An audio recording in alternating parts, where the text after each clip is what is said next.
বিয়ের প্রতিশ্রুতি দিয়ে একাধিকবার সহবাসের অভিযোগ শিক্ষকের বিরুদ্ধে। প্রিয় দর্শক, আপনারা দেখছেন পিসি নিউজ বাংলা।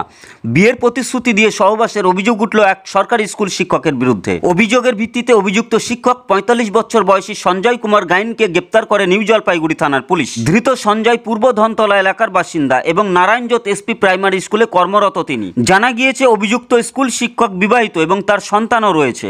অভিযোগকারী মহিলা বিধবা। অভিযোগ ২০১৭ সাল থেকেই ওই বিধবা মহিলার সঙ্গে সম্পর্ক ছিল স্কুল শিক্ষকের। দীর্ঘদিন ধরেই ওই শিক্ষক বিয়ের প্রতিশ্রুতি দিয়ে একাধিকবার সহবাস করে ওই বিধবা মহিলার সঙ্গে।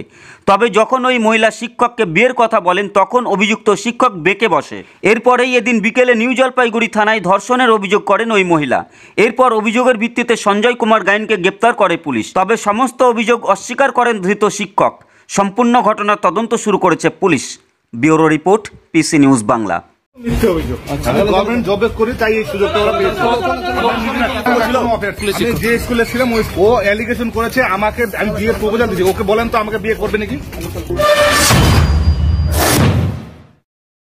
ব্যবসার বিজ্ঞাপন দিয়ে পৌঁছে যান লক্ষ লক্ষ মানুষের কাছে।